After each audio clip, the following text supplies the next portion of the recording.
Projective Geometry, Volume 1, by Oswald Veblen and John Wesley Young.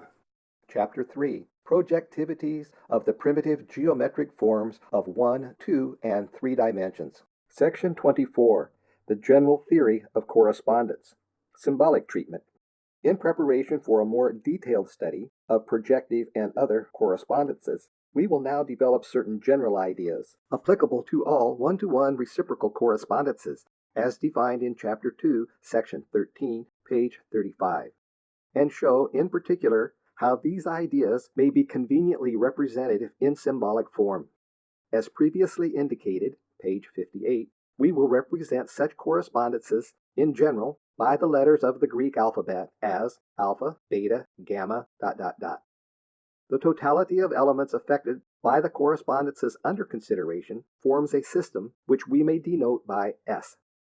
If, as the result of replacing every element of a system, S1, by the element homologous to it in a correspondence alpha, the system S1 is transformed into a system S2, we express this by the relation alpha of S1 is equal to S2.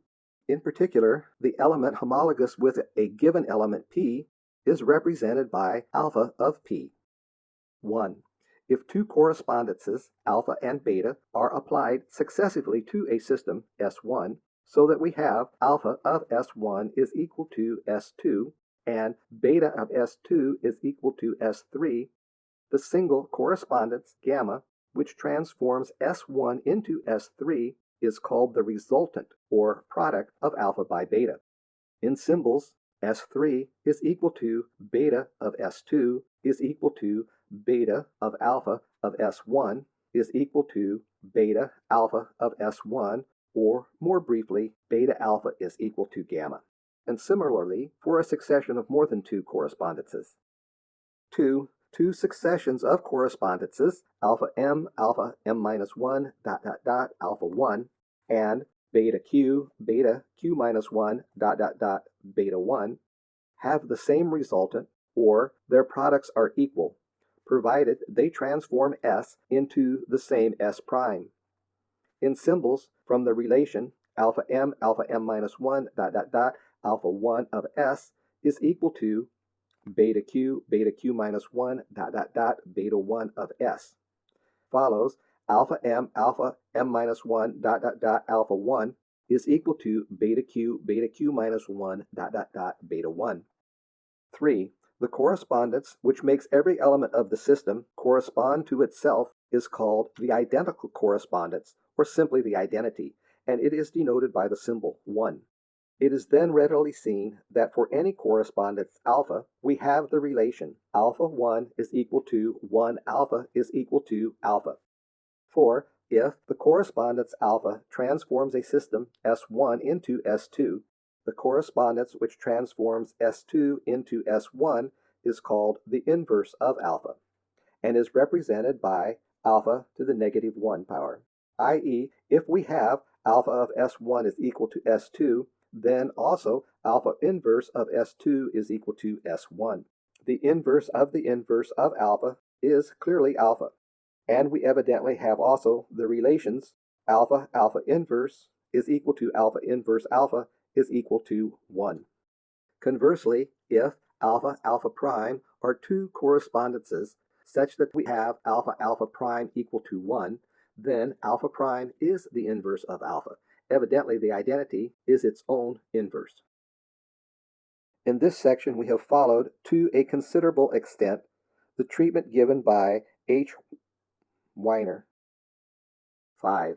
The product of three correspondences, alpha, beta, gamma, always satisfies the relation open paren gamma beta close paren alpha is equal to gamma open paren beta alpha close paren. The associative law.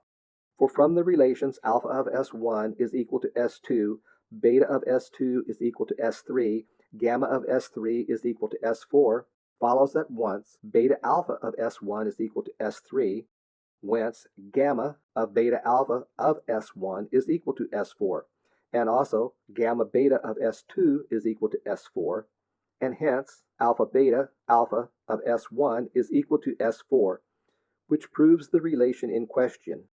More generally, in any product of correspondences, any set of successive correspondences may be enclosed in parentheses, provided their order be left unchanged, or any pair of parentheses may be removed.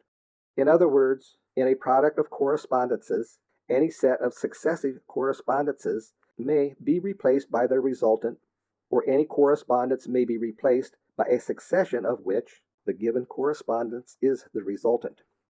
6.